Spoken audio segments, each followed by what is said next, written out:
your best listening experience for creating your best online business. We'll focus on topics that help you get discovered. So sit back, listen, take notes if you like, and get excited about growing your business. So, Marketing Charts recently looked at thousands of business emails, and it illuminated this really terrifying reality for anyone working in digital marketing. Oh, yeah. It's a completely brutal reality check. Right. Because, you can spend like 2 whole weeks analyzing your audience, designing this perfect email campaign, like crafting an irresistible offer. And none of it matters. Exactly. Your audience is going to judge that entire effort in, less than 3 seconds? The only thing standing between all your hard work and the trash bin is roughly 40 characters of text. 40 characters. I mean, it fundamentally changes how you have to view the whole process. It really does. If that tiny string of text fails, the email effectively doesn't exist. The design, the copy, the offer, they all just have a 0% conversion rate if the door never opens in the first place. Well, welcome to today's deep dive, everyone. We are unpacking the psychology, the strategy, and the mechanics of writing highly effective business email subject lines. Because it is an art and a science, really. For sure. And we've got a great stack of sources on the table today to help us do this. We're pulling insights from platform tools like PhotoBiz. We've got some macro-level industry data from Marketing Charts and marketing analysis from Search Engine Land. It's a really solid mix of, raw data and actual strategy. Yeah, and the mission today for you, the listener, is really to deconstruct how to earn that split second of attention without sacrificing your long-term brand equity, Which is such a hard balance to strike. It is. Okay, let's unpack this because your subject line is not just a label, right? It's basically the headline of your entire campaign. Right, and to really grasp that, you have to fundamentally shift how you view the inbox itself. We tend to think of an inbox as this cozy reading environment. Oh, but it's so not. Isn't it all? The inbox is a triage environment. It has one immediate job. That makes a lot of sense. Like when I open my email, especially first thing in the morning, I'm not looking for things to read. I'm actively looking for things to delete. Exactly. You're in a defensive mindset. Yeah, I'm just trying to protect my time and, clear out the clutter. Precisely. Because you are experiencing cognitive fatigue. As people scan their inbox, their brain is running this subconscious algorithm. It's like rapid fire questions, right? Just trying to justify a deletion. Is this important? Is it relevant? Do I recognize the sender? Can this just wait until Friday? Right. So your subject line's only job is to interrupt that routine. Yeah. It's not there to summarize the email. It is there to earn just the very next moment of attention. So treating a subject line like a boring file folder label is it's a complete strategic failure. Oh, absolute failure. Like if you send a campaign to a B2B client and the subject line is just a business update. Right, or August newsletter. Yes. Yeah. You are basically just helping them triage your email into the trash. Because it's factual, sure, but it gives the brain zero reason to pause the deletion sequence. It's just a file folder. It totally lacks friction. And in this context, cognitive friction is actually your best friend. You want to force them to pause. Like instead of business update, you change it to something like, oh, we're changing how you book with us. Exactly. That acts like a billboard. Or, replacing August newsletter with 3 ways to bring in more business this August. It introduces a tangible benefit. It forces the scanning brain to stop and say, wait, am I missing something? Right, you're commanding attention instead of just asking for it. But, that transition, moving from a factual label to earning that click, it naturally brings up something I really want to challenge you on. Oh, go for it. In the digital marketing space, grabbing attention inevitably leads to, clickbait. The dreaded C word. Right. And wait, aren't baity headlines inherently spammy and, dishonest? Won't doing this just completely ruin a business's reputation? Well, what's fascinating here is that we really need to elevate how we define clickbait. Yeah. Because there's good clickbait and there's bad clickbait. You guys listening. What's the difference? There is a massive difference between exploiting a cognitive loophole to trick someone and opening a relevant knowledge gap. The magic ingredient in good clickbait is something psychologists call the information gap. Meaning you create tension by challenging an assumption. Yes. Or hinting at a solution. You create this gap between what they know and what they want to know. That tension is the useful, effective side of clickbait. But then where does it become bad clickbait? Where's the line? It breaks down at the point of fulfillment. The information gap is a promise, right? Oh, yeah, okay, yeah. Bad clickbait is all about tricking the reader. It creates a massive dramatic gap in the subject line, but totally fails to actually deliver on that promise inside the email. Oh, like using your account is in danger when it's just a routine sale. Exactly. Or urgent. Open immediately, when literally nothing is urgent. When you do that, you weaponize their fear to force an open, but you destroy long-term trust. Yeah, that tracks perfectly with what I see in my own inbox. If a brand pulls a stunt like that, I might open it in a panic once. But the moment I realize it's a routine pitch, I mentally downgrade that sender's reputation forever. Because you've learned they're dishonest? Over time, that completely destroys your open rates. So what does the good version look like? Good clickbait uses that tension, honestly. If you write, your website may be costing you leads, you are creating real tension. But you only earn the right to use that tension if the email actually explains, missing calls to action or weak mobile design. Exactly. The subject line creates the itch, and the email provides the scratch. I love that, the itch and the scratch. So if we agree that we have to deliver on our promises, how do we craft these compelling hooks without crossing into deception? Let's dig into the toolkit. Let's do it. The sources break it down into curiosity, specificity, and emotion. But I feel like curiosity often just ends up looking incredibly vague. Oh, it fails completely if it lacks context? Right, like this changes everything. To a sophisticated buyer, that's just noise. Yeah, this changes everything is meaningless because it lacks direction. The reader's brain can't calculate the return on investment for opening the email, so it just skips it. So how do you fix it? It must be refined with specificity. Curiosity only works when it's anchored. So you change it to, this changes how you build email campaigns. I see. You're telling them what room they're walking into. Exactly.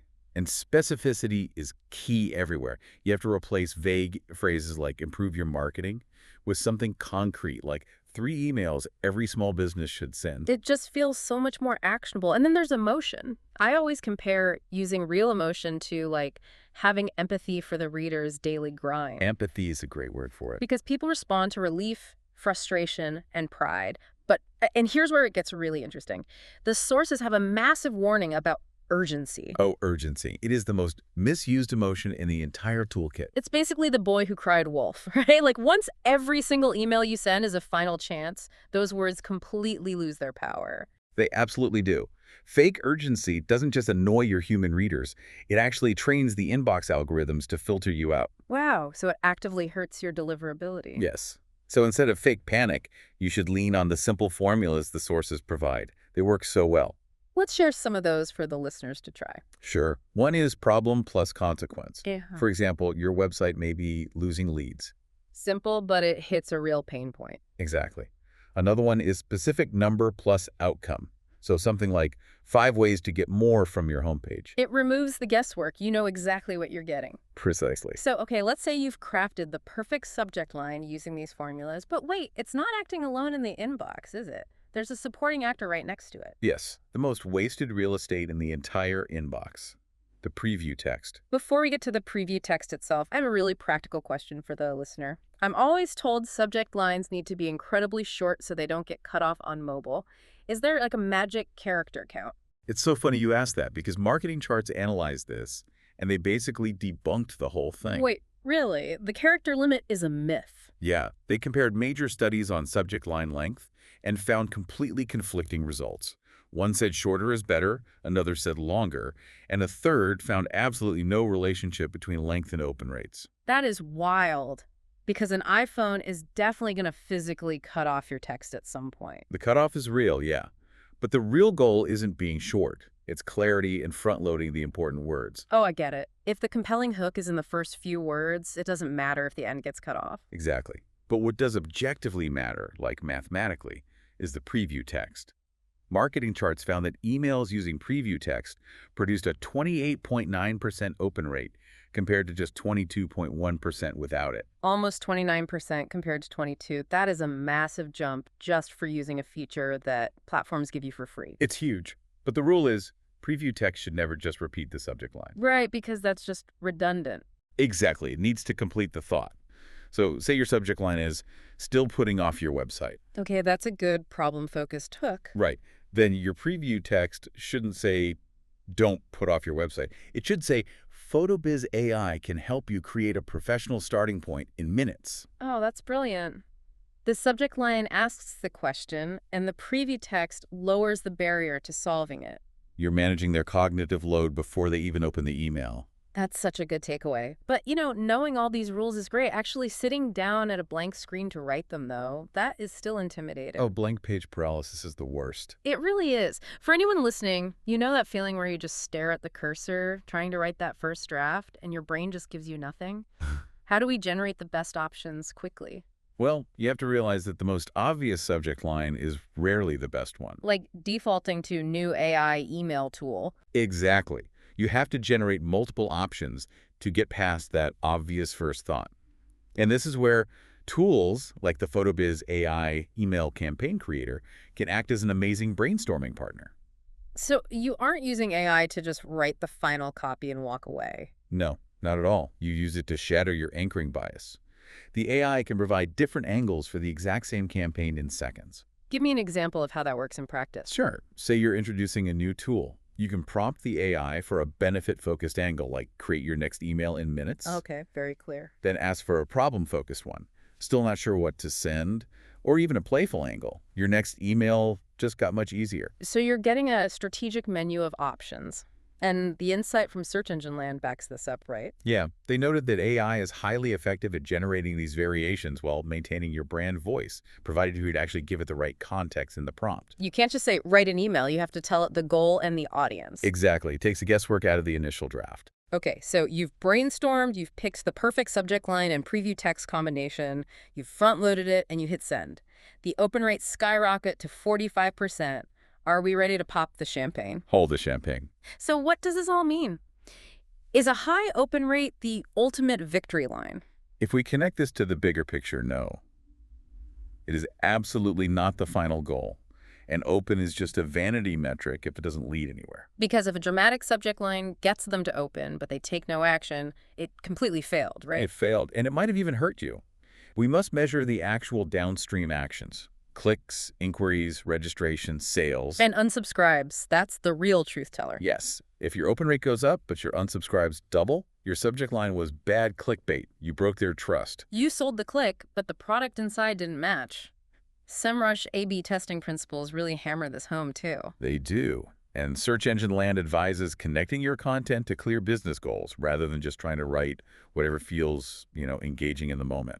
The hook secures the real estate, but the content has to build the house. That's a great way to put it. So to summarize all of this for you guys listening, subject lines aren't just labels, they are the vital gatekeepers of your campaign.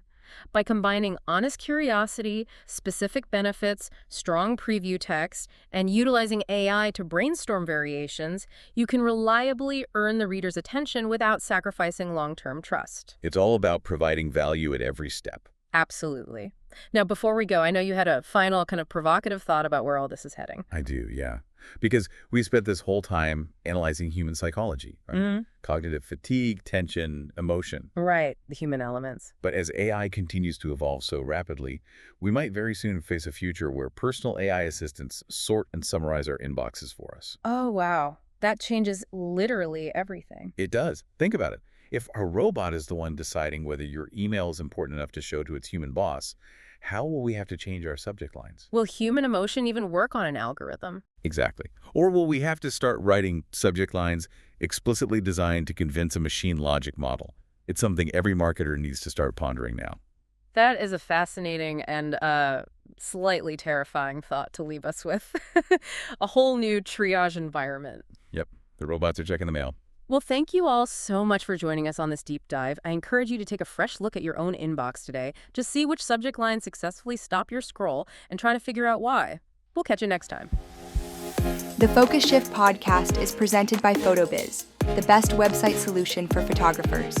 Whether you're launching your site or scaling your online business, PhotoBiz has your back. To get started for free, visit photobiz.com today.